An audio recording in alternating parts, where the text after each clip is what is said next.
it's fascinating because for 12 years you've had offensive-minded Steve Spurrier show up to the post-practice press conference and talk about how bad the offense is and how great the defense is. And yesterday you had defensive-minded Will Muschamp do the exact opposite, which was kind of pretty funny given the quarterback situation that South Carolina is currently enduring. But you had Will Muschamp saying that maybe him and Travaris Robinson might have to line up as the safeties, and the defense had a long way to go, as opposed to the offense, which he then continued to praise, despite the fact that quarterback's a massive question mark, receivers a question mark. So for starters, it's a fascinating 180 on what we've seen from spring practice the previous 11 years. With that being said, it really is an interesting time here in Columbia because Steve Spurrier did things entirely different than 98% of the coaches do in college football, and that's that Steve Spurrier basically said, you want to come watch practice, fans, media, opposing, anybody, y'all just come on in and watch and check out what we're doing. Nothing's been open to the media or the fans under Will Muschamp. He'll have two practices this week, or next week, the 29th and the 31st, that are open, and then the spring game as well. So what we're getting right now is only stuff that Muschamp wants to tell us, or that the assistant coaches or the players want to tell us. So what we've learned so far is that practices have been much more up-tempo, they've been more physical. I'm sure this goes on at other universities, but Will Muschamp yesterday alluded to the fact that they're in their first scrimmage on Saturday. The quarterbacks were live, meaning that they were allowed to be hit, and they wanted to see how they handled that role. But at the end of the day, we're still learning, and all we're taking away is what Muschamp wants to tell us, or what the players want to tell us. And if you go on that and solely that, the quarterbacks are throwing a whole lot of interceptions, and they're learning to play at a whole new tempo. So that's kind of where we stand, at least through 5 practices, with another one slated for tomorrow, a half scrimmage on Saturday, 2 practices next week, and a full scrimmage the following Saturday. Okay, Will, while we've got you, we want to take advantage. So, David, anything for Will on the Gamecocks? Yeah, going and seeing what, I got to see what Muschamp did, firsthand here in Florida, and then we saw what he did last year with the Auburn defense. And, you could say the Auburn defense going into last year and the South Carolina defense going into this year in similar situations where they really, really struggled. And, part of the reason Muschamp was brought in. Who are the guys that can, it may take a while, it may take mid-season before this defense can kind of turn around, but who are the guys that could maybe spearhead that and help lead the charge for the South Carolina defense to take form?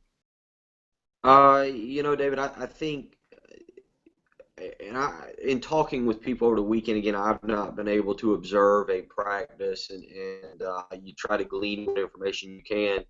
I think the starters, the first 11, both offensive and defensive, really the first 22 are very talented, actually, to compare it to Auburn. I think the surprise, to answer your question, is going to be the defensive line, whether it's Marquavius Lewis, Kelsey Griffin, a defensive tackle, Marquavius Lewis, a senior defensive end that was the #1 junior college defensive player in the previous recruiting cycle, and Kelsey Griffin, a big-time defensive tackle who's entering his senior season, have been healthy this spring. And it's going to start with the defensive line. It's fascinating right now to watch Muschamp recruit, because you can see the emphasis on both lines of scrimmage. And South Carolina has recruited. They haven't played well. Nobody would question that. And I don't want to knock the previous coaching staff, but having Lance Thompson now coaching the defensive line, where you see Marquavius Lewis, again, a guy who was wanted out of junior college by pretty much everybody, Kelsey Griffin, who's a big-time prospect, Dexter Wideman, who Jimbo Fisher spent a full day up here right before signing day 2 years ago trying to convince not to go to South Carolina and go to Florida State. You have Dante Sawyer, who's out this spring. There's talent there. There's actually talent there if you go on the recruiting rankings. And so I think when you start with the front 4, that's going to be the difference, because they've got to get to the quarterback, and there's talent. And I look at Marquavius Lewis as the guy that has got to make the biggest difference. Has got to be a true edge pass rusher. Now, you back up from that, the guy that's being talked about right now is, again, another big-time recruit that's entering his junior year, Bryson Allen Williams, out of Cedar Grove High School in Georgia. It was a guy that came in with a lot of hype. Alabama made a late push on signing day. Georgia made a late push, and he chose at that time to stick with South Carolina. Sky Moore is out this spring dealing with a neck injury. And then you look at the secondary. The kid that I think has to make an impact in the secondary, they're waiting on to see if he can get enrolled, is Jamarcus King, a junior college defensive back that's about 6'1", can play safety, can play defensive back, and they're going to need help there. And I'll be honest with you, David, you're very familiar, maybe more familiar with the other guy that I'm about to mention because it's a mystery. It's top secret information up here, J.C. Jackson, who a lot of people think is going to end up at South Carolina come June after a prior stint with Muschamp in Florida. You know well he was acquitted of the charges, and people believe that he'll end up here. So unfortunately, when you go through the defensive group, I think the talent's there at defensive line. I think it's there at the linebacker. The secondary, they're kind of waiting on whether it's J.C. Jackson or Jamarcus King. Those are the guys that have to come in and make an impact in the fall. Yeah, and I'll jump in with J.C. Jackson just right quick before we do that. If as good as we say he is, if he was at Florida coming up this spring and fall, he probably would be the starting cornerback opposite Jalen Tabor. So yes, he's that good, and Will Muschamp can definitely build his secondary around him. Yeah, we'll see what happens. Again, I cover recruiting. I go and I speak with recruits, and I don't do it like I used to. The information has been hard to come by with J.C. Jackson, and it's borderline top.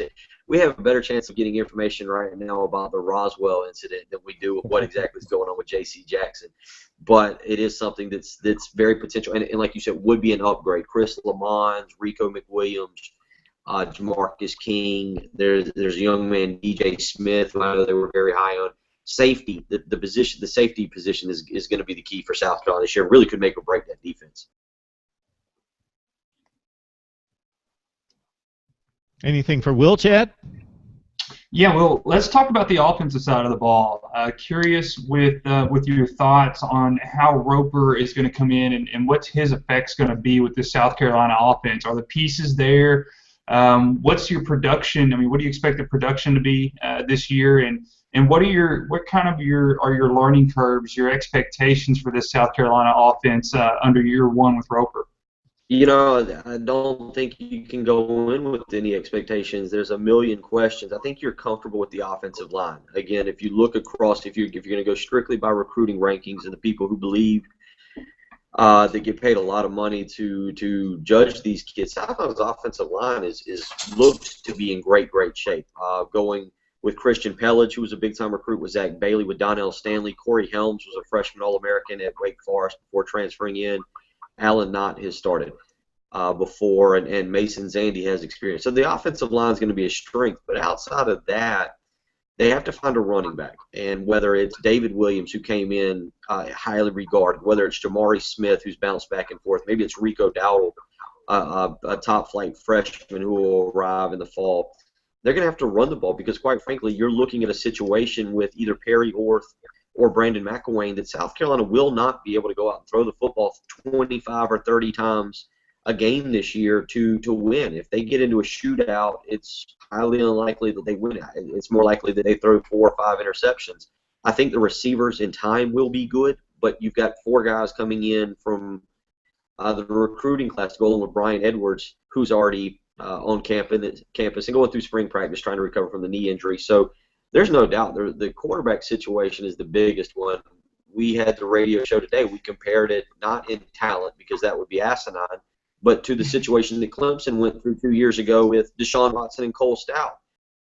You knew Deshaun Watson was the better quarterback. You knew he was going to be the future of the quarterback position there. How long did you allow Cole Stout to go on, a senior, because he'd earned the right, been through the workouts? South Carolina's in a very similar situation with Perry Orth and Brandon McElwain.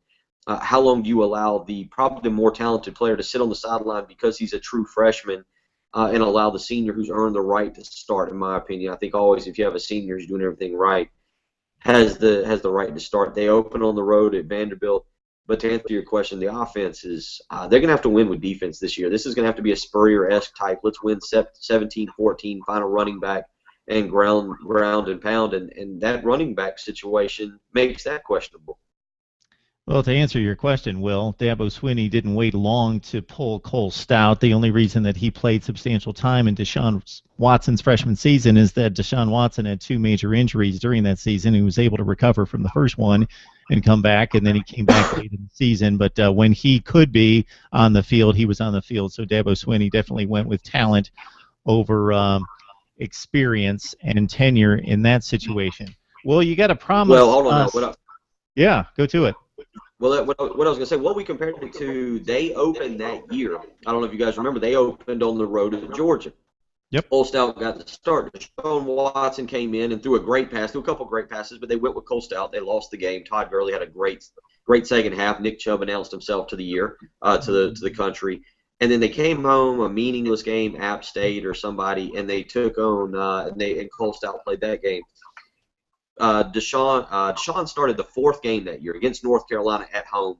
South Carolina will open at Vanderbilt and at Mississippi State before coming home for the third game of the year against East Carolina. How long do you let Perry Orth and Brandon McElwain battle it out? Because I do think McElwain and I'll be the better quarterback. So it'll make for a fascinating kind of conversation as we move through both the next 10 practices, the next 9 practices, the spring game, and then on through the summer.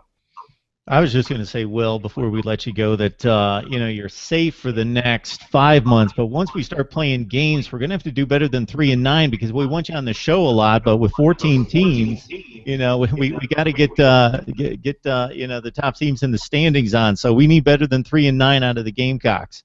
Good news, boys. I can talk anything. So if the Gamecocks are struggling out the gate, we'll talk Alabama.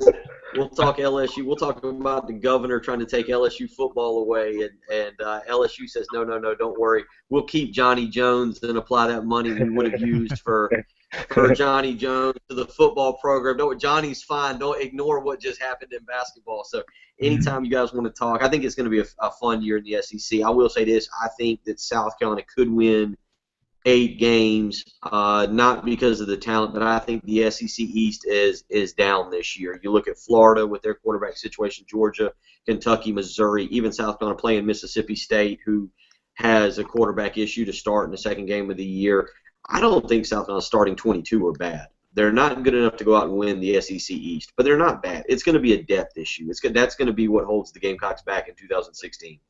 That means your team's going to go 5-3 in the conference. Well, I didn't call them wins. Now we're not making predictions. We do a radio show. I got people to call in all the time and think I'm some kind of crystal ball reader. But I say, listen, they go 3-9. They can go 9-3. We said the same thing last year, and daggone if they didn't go 3-9. So I won't make a prediction this year. All right. Well, if we give you full reign to talk about every team in the conference that you want to talk about, even when your team's crashing and burning at like 1-8, then we're going to need a hard and fast prediction out of you in August, just like the rest of us. We're all going to put our necks on the line, and it's not going to be, they could go 8-4. It's going to be 8-4. That's the deal. Oh, listen, I wrote it last year. I had Texas A&M winning the West. I love their quarterback situation. I didn't realize how much of a bonfire that would end up being. So I have no problem with predictions.